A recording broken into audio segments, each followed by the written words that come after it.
Hi friends, welcome back to my channel. ఈరోజు రంగులరత్నం serial latest episode promo అయితే చాలా ఎక్స్ట్రాడినరీగా ఉందండి. మీకు కానీ రామ్ సీత జెంట్ నచ్చినట్టయితే నా వీడియోని ఒక లైక్ చేసేయండి. లైక్తో పాటు హైప్ కూడా చేశారంటే నా వీడియో ఇంకొంతమంది రీచ్ వెళ్తుంది. మీకు కానీ రామ్ సీత మళ్ళీ కలిసిపోవాలి, జంటగా ఉండాలనుకుంటే కామెంట్ సెక్షన్లో మీ అభిప్రాయం తెలియజేయండి. ఇంకా సీరియల్ స్టార్టింగ్ లోనే మనకి దశరథ్ గారు కౌసల్యం గారితో మాట్లాడుతూ ఉంటారు. ఏంటి కౌసల్య, నీకు ఇన్నిసార్లు చెప్పినా అర్థం అవ్వట్లేదా? ఆ అమ్మాయి ఎవరో కనీసం మనకు తెలియదు, అలాంటిది ఎందుకు కౌసల్య తన గురించి అంత శ్రద్ధ తీసుకుని ఒక ట్రీట్మెంట్ చేయించాలి, మళ్ళీ మన ఇంట్లో పెట్టుకుంటానంటున్నావు? అక్కడైనా కౌసల్యదేవి గారు మాట్లాడుతూ, ఏమోనండి, ఆ అమ్మాయికి నాకు ఏదో అవినాభావ సంబంధం ఉంది. గత జన్మలో మీ ఇద్దరం ఏదో సంబంధం ఉండే ఉంటుంది. అందువల్లే ఆ రుణాన్ని తీర్చుకోవడానికి ఇప్పుడు నాకు ఆ అమ్మాయి మీద అంత ప్రేమ కలుగుతుంది. ఎట్టి పరిస్థితుల్లోనే తను నేను రక్షిస్తాను, తనకి ప్రమాణం చేశానండి. ప్లీజ్ ఈ ఒక్కసారికి నన్ను మాటను మన్నించి తన ఇంటికి తీసుకొచ్చడానికి ఒప్పుకోండి ప్లీజ్ అండి. ఆల్రెడీ మానస ట్రీట్మెంట్ స్టార్ట్ చేసింది కదా, అందువల్లే తను 24 గంటలు డాక్టర్ యొక్క పర్యవేక్షణలో ఉండాలి. అందువల్లేనండి మన ఇంటికి తీసుకొస్తానంటున్నాను. ప్లీజ్ అండి ఒప్పుకోండి. సరే కౌశల్య, నువ్వు నేను చెప్పినా వింటావా ఏంటి? ఆల్రెడీ నీ మాట నిర్ణయం తీసేసుకుని మళ్ళీ వచ్చి నన్ను అడుగుతున్నావా? మొన్న కూడా అంతే, ఆ 3 కోట్లు పెట్టి ఆ అమ్మాయికి ఇంజెక్షన్ తీసుకొస్తున్న విషయం కనీసం మాట వరుసకు కూడా చెప్పలేదు. ఏదో ఫోన్లో మాట్లాడుతుంటే ఏంటి కౌశల్య ఏం జరిగింది అంటే ఆ రోజు చెప్పు, అంతే తప్ప నీ ప్రమేయం లేకుండా డైరెక్ట్గా వచ్చి నాతో చెప్పావా నువ్వు? ఆయన ఈ మధ్య నీ సొంత నిర్ణయాలు నువ్వు తీసుకుంటున్నప్పుడు మళ్ళీ ఈ అమ్మాయిని ఇంటికి తీసుకొస్తానని నన్ను ఎందుకు అడగడం? అయ్యో ఎందుకండి అలా అంటారు? ఈ అమ్మాయి ఒక్క విషయంలోనే మీకు అడ్డు చెప్పాను, ఇంకే విషయంలోనే చెప్పలేదు కదా. ప్లీజ్ ఆ అమ్మాయి ఈరోజు ఇంటికి వస్తుంది, తను వచ్చాక పలకరించండి, అర్థమవుతుందా? ఎందుకంటే మొన్న మీరు కొంచెం కోపంగా మాట్లాడిన మాటలన్నీ జానకి వినేసింది, అందువల్లే ఉన్న పలంగా ఆశ్రమం నుంచి బయటకు వెళ్ళిపోయింది. మళ్ళీ ఎంత కష్టపడి తను వెనక తీసుకొచ్చానో తెలుసా? మళ్ళీ అందువల్ల అలాంటి పని తను చేయకుండా ఉండాలంటే మీరు తను పలకరించాలి, అర్థమవుతుందా? నేను ఇప్పుడే ఉన్న బలంగా ఆశ్రమానికి వెళ్ళి జానకిని తీసుకొస్తాను, సరేనా? మరో పక్క ఇదంతా విన్న మందాకిని తనలో తను మాట్లాడుకుంటూ, అమ్మో అమ్మో, ఈ ఆస్తి అంతా ఏదో నా కూతురు దక్కుతుందని నేను నా భర్త వీళ్ళు చెప్పిన మాటలన్నీ వింటుంటే వీళ్ళు ఉన్న పలంగా మొగుడు పిల్లలు ఇద్దరూ ఆస్తిని మొత్తం హారత కర్పూరంలో ఆవిరి చేశారని నిర్ణయించుకున్నారు. ఎట్టి పరిస్థితుల్లో వీళ్ళు అనుకున్న పని ఖచ్చితంగా జరగనివ్వకూడదు. వెంటనే వెళ్ళి నా మా ఆయనకి చెప్పాల్సింది ఇదంతా. మరో పక్క మందాకిని వెళ్ళి సూర్యబాబుతో మాట్లాడుతూ ఉంటుంది. యావండి, అసలు ఇంట్లో జరుగుతున్న విషయాలు మీకు ఏమన్నా అర్థమవుతున్నాయా? ఏంటండి, ఏం జరుగుతుందో పట్టించుకోండి కొంచెం. ఏంటి మందా, ఏం జరిగింది? ఎందుకంత కంగారు పడిపోతున్నావు? ఏం జరిగింది? నిన్నేమైనా క్లబ్ దగ్గర దింపాలా? ఏం లేట్ అయిందా? ఏంటండి అలా జోక్గా మాట్లాడతారు? నా ముఖం చూసాక కూడా నేను ఇంకా అంత జోక్గా ఉన్నాను అనిపిస్తుందా? అసలు ఇంట్లో జరుగుతున్న విషయాలు చూస్తుంటే నాకు మతిపోతుంది తెలుసా? ఏంటి మందా, ఏం జరిగింది? ఏదైనా చెప్తేనే కదా నాకు అర్థమవుతుంది, అంతే తప్ప అయ్యో అయ్యో కంగారు పడుతూ అలా నువ్వు కంగారు పడిపోతూ ఉన్నావు అనుకో, నాకేం అర్థమవుతుంది చెప్పు. ముందు జరిగిందంటే వివరంగా చెప్పావు అనుకో, అప్పుడు ఏం నిర్ణయించాలో చూద్దాం. అందువల్ల నువ్వేం కంగారు పడకుండా ముందు చెప్పు, ఏం జరిగిందో. ఏం జరగడం ఏంటండి? మొన్న మా వదిన మా అన్నయ్య వాళ్ళు కొడుకు తప్పిపోయాడు, వాడు పుట్టినరోజు అని మా వదిన ఏం చేసింది, అందరికీ దాన ధర్మాలు చేసి బోల్డ్ ఖర్చు పెట్టింది. ఆ రోజు కూడా మీతో అన్నాను నేను, ఇంత ఖర్చు పెట్టేస్తున్నారు మీరు కనీసం పట్టించుకోండి అని. ఏమన్నారు? సముద్రంలో గుప్పుడు నీళ్లు తీసినా ఏమీ కాదు, అంత సంపద ఉంది వీళ్ళ దగ్గర అన్నారు. వీళ్ళు ఏం చేస్తున్నారో తెలుసా?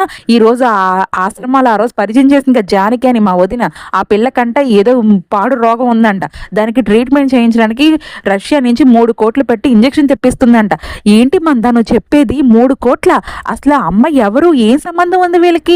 అలాంటి ఇంజెక్షన్ తెప్పిస్తుంటే మీ అన్నయ్య కూడా ఏం అనలేదా? ఏమంటారండి? అసలు వదిన చెప్పిన మాట వింటుందా? ఏదో దాన ధర్మాలు చేస్తే తన కొడుకు అంట తిరిగి వచ్చేస్తాడంట. అయితే పిచ్చి ఆలోచనలో పడి ఆ అమ్మాయికి ఆ ఇంజెక్షన్ చేయిస్తాను అంటుంది. అక్కడితో ఆగలేదండి మా వదిన, ఇప్పుడు ఆశ్రమానికి వెళ్ళి ఆ పిల్లని వెంట పెట్టుకుని ఇప్పుడు ఇంట్లో పెడుతుందంట. అసలు దానికి ఎంత పొగరో తెలుసా? మొన్న నేను ఆశ్రమానికి వెళ్తే కనీసం నన్ను పలకరించలేదు, కనీసం మర్యాదగా కూడా నాకు పలకరించలేదు. అందువల్ల అలాంటి అమ్మాయిని తీసుకొచ్చి మన ఇంట్లో పెడతానంటుంది. ఏంటి మందా నువ్వు చెప్పేది? అసలు అక్కకి బుర్ర పాడైపోయిందా ఏంటి? ఎవరో తెలియని అమ్మాయిని తీసుకొచ్చి ఇంట్లో పెడితే ఆ అమ్మాయి వల్ల మనకి ఎంత నష్టమో తెలుసు కదా. పోనీ అమ్మాయి ఎలాంటి నష్టం కల్పించకపోయినా ఏదో 3 కోట్లు పెట్టి ఇంజక్షన్ తెప్పిస్తున్నారా? అయ్యో బాబాయ్, అసలు బావని ఏదో ఒక విధంగా చెప్పి ఆ ముందు ఆ ఇంజక్షన్ తెప్పించకుండా ఆపాలి. అయినా ముందు మన మానసత కూడా తప్పు ఉందండి. తను అలా చెప్పడం వల్లే కదా మా వదినకి అలాంటి ఆలోచన వచ్చింది. ముందు మన మానసకు బుద్ధి వస్తే అప్పుడు మా వదినకి బుద్ధి వస్తుంది. అందువల్ల ముందు మన అర్జెంటుగా వెళ్ళి మానసకు బుద్ధి చెప్పాలి. పదండి. అక్కడైనా సూర్యబాబు మాట్లాడుతూ, ఏంటి మందా నువ్వు మాట్లాడేది? అసలు ఒకవేళ మనం చేసేదంతా మానసకి గాని తెలిసిందనుకో, ఖచ్చితంగా మానస ఎవరి వైపు ఉంది? మన అంటే ఎంతో ప్రేమ లేదు. కానీ అలా అత్త, మావయ్య అంటే తనకు చాలా ప్రాణం. ఒకవేళ మనం గాని తిక్కగా ప్రవర్తించి తన ముందు దొరికిపోయామనుకో, ఇప్పుడు వరకు మనం వేసుకున్న ప్లాన్‌లన్నీ అడ్డుపడిపోతాయి. ఎందుకో తెలుసా? అసలు మీ వదిన వాళ్ళ కొడుకుని ఎవరు తప్పించారు? మనమే కదా! అందువల్ల జాగ్రత్తగా ఉండు. ఒకవేళ ఆ జానకి ఇక్కడికొచ్చినా దాన్ని ఏదో మభ్యపెట్టో, భయపెట్టో తరిమేద్దాంలే. నువ్వేం కంగారు పడకు.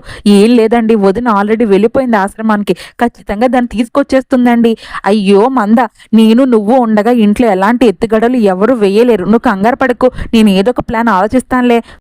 మరో పక్క శశి, డీపీ మాట్లాడుకుంటూ ఉంటారు. శశి మాట్లాడుతూ, ఏంటి డాడీ ఇలా జరిగింది? మనం ఏదో అనుకుంటే ఏదో జరిగింది. ఆ రోజు మా ఏదో ప్లాన్ ప్రకారం మా మావయ్య ఇంట్లోంచి వెళ్ళిపోయారంటే అనుకోవచ్చు.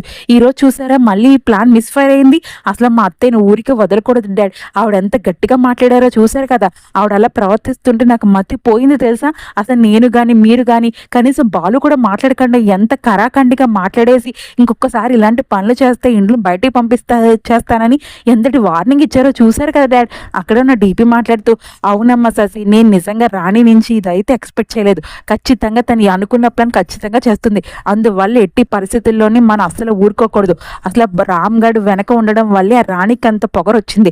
ఒకవేళ వాడు కానీ వెనక లేకపోయి ఉంటే మీ అత్తగారు అసలు కిక్కురు మనకంటే ఇంట్లో బయటకు వెళ్ళిపోయింది. వాడు సపోర్ట్ చూసుకునేనమ్మా ఆ రాణి ఇలా మాట్లాడింది. ఎట్టి పరిస్థితులను మనం ఇంక అస్సలు ఊరుకోకూడదు. ఎందుకో తెలుసా? ఆల్రెడీ ఆదిత్యగడు ఇంటికి వచ్చేసాడు. ఆ రామ్ గాడు కూడా ఇంట్లోనే ఉన్నాడు. వీళ్ళందరూ సపోర్ట్ చూసుకుని మీ అత్తగారు, మీ తాతగారు చూసావా ఎంతలా బిహేవ్ చేస్తున్నారు. అందువల్ల ఎట్టి పరిస్థితుల్లోనే ముందు ఆ రామ్ గారిని, ఆదిత్య గారిని బయటికి పంపే బదులు ముందు మీ అత్తగారిని పంపించాలి. అర్థమవుతుందా? ఏంటి డాడ్ మీరు మాట్లాడేది? కనీసం నాకు అర్థం అవ్వలేదు తెలుసా? ఏం చేస్తే మా అత్తగారు బయటకు వెళ్ళిపోతుంది డాడ్. ఏంటమ్మా శశి, ఏదో చిన్నపిల్లలా మాట్లాడుతున్నావేంటి? అసలు మీ రోజు మీ అత్తగారు మాట్లాడే మాటలు నీకు అర్థమైందా? అసలు ఉన్న పలంగా నిన్ను, నన్ను, మీ ఆయన్ని కట్టు బట్టలతో బయటకు వెళ్ళిపోమంది. అందువల్లేనమ్మా నువ్వు ఎలాంటి రివెంజ్ తీర్చుకోవాలంటే ఆవిడ్ని ఎట్టి పరిస్థితుల్లో ఇంట్లో ఉండనేయకూడదు. బాలుకి ఎక్కించు. ఎలా ఎక్కించాలంటే మీ అమ్మగారి వల్లే మనం ఎలాంటి పరిస్థితులు ఇరుక్కున్నాం అని ఎక్కించావనుకో, వాడే రెచ్చిపోయి వాళ్ళ అమ్మను బయటికి గెంటేస్తాడు. ఎట్టి పరిస్థితుల్లో నువ్వు అలా చేయాల్సిందే. అర్థమవుతుందా? సరే డాడ్, మీరు చెప్పిందంత అర్థమైంది. కానీ ఎలా పంపిస్తాం డాడ్? అసలు ఆవిడ ఆస్తి మొత్తం ఆవిడ చేతుల్లో ఉన్నప్పుడు ఆవిడ చెప్పిన మాట మనం వినాలి కానీ మనం చెప్పిన మాట ఆవిడ ఎందుకు వింటుంది? అదే కదమ్మా శశి నేను చెప్పేది. అలా ఆయన ఎలా ట్రిగ్గర్ చేసి మనం బయటికి పంపేస్తాం నువ్వు చూసావు కదా. అలాగే మీ అత్తగారు కూడా బయటికి వెళ్ళిపోవాలి. ఎలా వెళ్ళిపోవాలో తెలుసా? కట్టు బట్టలతో వెళ్ళిపోవాలి. ఎన్ని మాటలంది నిన్ను నన్ను, ఏంటి నీ కూతుర్ని నాకు ఇంటి కోడలు కాదు అంది. అందువల్ల ఎట్టి పరిస్థితుల్లోనూ నువ్వు ఇంట్లో ఉండాలి. ఆవిడ ఇంటి నుంచి బయటకు వెళ్ళిపోవాలి ఎట్టి పరిస్థితుల్లోని. అలా బాలుని మనం మార్చేసేయాలి. అర్థమవుతుందా? సరే డాడ్, మీరు చెప్పిందంతా చేద్దాం. ఇప్పుడు వెంటనే వెళ్ళి నేను బాలుతో మాట్లాడతాను కదా. సరేనమ్మా శశి, నువ్వు అలా చెయ్యి. నేను ఇప్పుడే ఇంటి నుంచి వెళ్ళిపోతాను. ఎందుకో తెలుసా? నేను ఇంకా ఇక్కడే ఉన్నాననుకో, మీ అత్తగారు ఇంకా రెచ్చిపోయి గట్టిగా మాట్లాడి ఉన్న పలంగా మళ్ళీ నిన్ను నన్ను వెళ్ళిపోమంటుంది. అందువల్ల ఎట్టి పరిస్థితుల్లోనూ మన ప్లాన్ సక్సెస్ అయ్యే వరకు మనం కొంచెం దూరంగా ఉందాం. నేను నీకు ఫోన్లో కాంటాక్ట్లో ఉంటాను. అర్థమవుతుందా?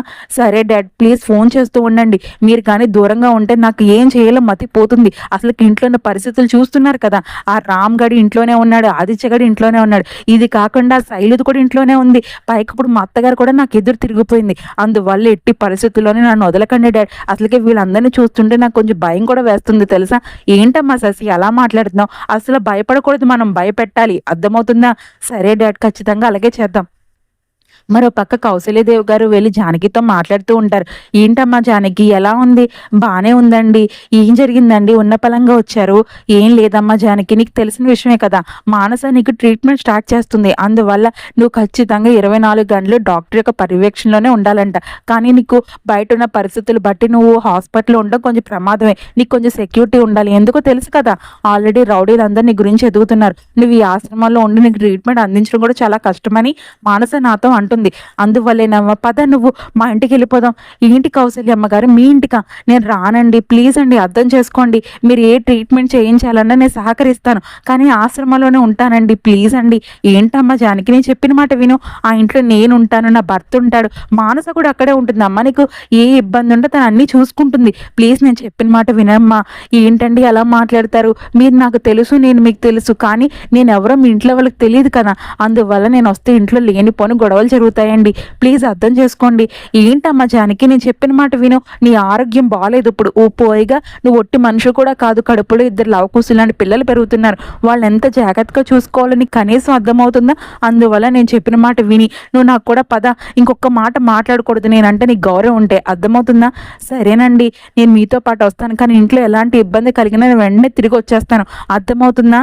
సరేనమ్మా జానకి, ఎలాంటి ఇబ్బంది కలగదు. పద శాంతంతో చెప్పి బయలుదేరదు. కానీ అక్కడే ఉన్న కౌశల్యదేవి గారు వెళ్ళి శాంతంతో మాట్లాడుతూ ఉంటారు. శాంతమ్మ, ఈ జానకిని తీసుకుని నేను ఇంటికి వెళ్తున్నాను. అర్థమవుతుందా నీకు? సరేనమ్మ కౌసల్యమ్మ, కానీ ఎలాంటి ఇబ్బంది ఉన్నా నాకు ఫోన్ చేయండి. ఒకవేళ జానకి ఏమైనా ఇబ్బంది పెడుతుందనుకో మీకు, నాకు వెంటనే చెప్పారనుకో, నేను వచ్చి తనకి బుద్ధి చెప్తాను. అర్థమవుతుందా? అక్కడే ఉన్న జానకి మాట్లాడుతూ, ఏంటి శాంతమ్మ అలా అంటారు? నేను ఎలాంటి ఇబ్బంది పెట్టను. ఏం లేదమ్మా జానకి, నువ్వు ఎలాంటి ఇబ్బంది పెట్టవు. కానీ ఏం తినమన్నా తినో, ఏం జ్యూసులు ఇచ్చినా తాగో. అలాంటి ఇబ్బంది కౌసల్యమ్మ గారు పడకూడదని నేనైతే కొంచెం గట్టిగా చెప్పాననుకో, నువ్వు గట్టిగా విని అప్పుడు తాగుతావు. అంతే తప్ప ప్రేమగా చెప్తే ఏ రోజైనా నువ్వు తాగావా? అక్కడ ఉన్న కౌశల్యదేవి గారు మాట్లాడుతూ, సరే శాంతమ్మ, మాకు టైం అవుతుంది, వెంటనే వెళ్ళి నేను జానకిని మానసకు అప్పచెప్పాలి. ఎందుకో తెలుసా, ఈ రోజు నుంచి జానకికి ట్రీట్మెంట్ స్టార్ట్ చేస్తానని మానస చెప్పింది. అందువల్ల ఎట్టి పరిస్థితుల్లోనూ తనకి మంచిగా మనం వైద్యం అందించాలి. సరేనా? అక్కడే ఉన్న జానకి కౌసల్యమ్మ గారు ఇంటికి వెళ్ళి మాట్లాడుకుంటూ ఉంటారు. ఈ పద జానకి, ఇదే మా ఇల్లు, పద కుడికాలు పెట్టి వెళ్ళు. ఎందుకండి ఈ ఫార్మాలిటీస్ అని? ప్లీజ్ చెప్పిన మాట వినండి. ఎందుకంటే నాకు హారతి ఇప్పిస్తున్నారు. ఏంటమ్మా జానకి, ఏదో కొత్తగా మాట్లాడుతున్నావు. నువ్వు మొట్టమొదటిసారిగా మా ఇంటికి వస్తున్నావు. ఒకవేళ నువ్వు నాకేం కాకపోయినా పర్లేదు, కానీ నువ్వు ఒట్టి మనిషి కూడా కాదు కదమ్మా. అందువల్లే నీకు కొంచెం హారతి ఇచ్చి లోపల తీసుకెళ్ళాననుకో, అంతా మంచి జరుగుతుంది. ఇప్పుడు వరకు నీ ఆరోగ్యం కుదరలేదు అని నువ్వు బాధపడుతూ ఉన్నావు కదా, అందువల్లేనమ్మా, ఇంకేమీ జరగదు, అంతా బాగానే ఉంటుంది. నేను ఉంటాను, మానస ఉంటుంది, నీకు శాంతమ్మ కూడా నీకు కావాలంటే తీసుకొస్తాను. నువ్వేం కంగారు పడుకు, అంతా జరగాలని, మంచిగా జరగాలని మనసులో కోరుకుని కుడికాలు పెట్టి పదమ్మా.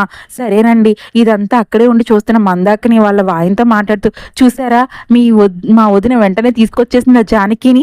అది ఖచ్చితంగా ఇంట్లో బయటకు వెళ్ళిపోవాలి. నాకైతే దాన్ని చూస్తుంటే ఒళ్ళు మండిపోతుంది తెలుసా అండి. అది ఎంత పొగరగా సమాధానం చెప్తుందంటే, నేనంట కనీసం దానికి తెలియదంట, ఇప్పుడేమో డైరెక్ట్గా ఇంటికి వచ్చేసింది. అసలు ఏమనుకుంటుందండి అది? ఏంటి మందా, నువ్వేం కంగారు పడుకుని ఉన్నాను కదా, ఎట్టి పరిస్థితుల్లోనూ ఇంట్లో దానికి అడుగడుగున అవమానాలు జరిగేలాగా నేను చూసుకుంటాను కదా, నువ్వేం కంగారు పడకు అని అక్కడితే ఎపిసోడ్ అయితే పూర్తయిందండి. నా ఎక్స్ప్లెనేషన్ మీకు నచ్చినట్టయితే ప్లీజ్ లైక్ చేయండి, షేర్ చేయండి, కామెంట్ చేయండి. ఫస్ట్ టైంగా నా ఛానల్ చూస్తున్నట్టయితే సబ్స్క్రైబ్ చేసి బెల్ ఐకాన్ ప్రెస్ చేయండి. నీ వీడియో పెట్టగానే మీకు నోటిఫికేషన్ వచ్చేస్తుంది. మీకు కానీ రామ్ సీత జెంట్ నచ్చినట్టయితే కామెంట్ సెక్షన్లో ఎస్ అని ట్యాప్ చేయండి.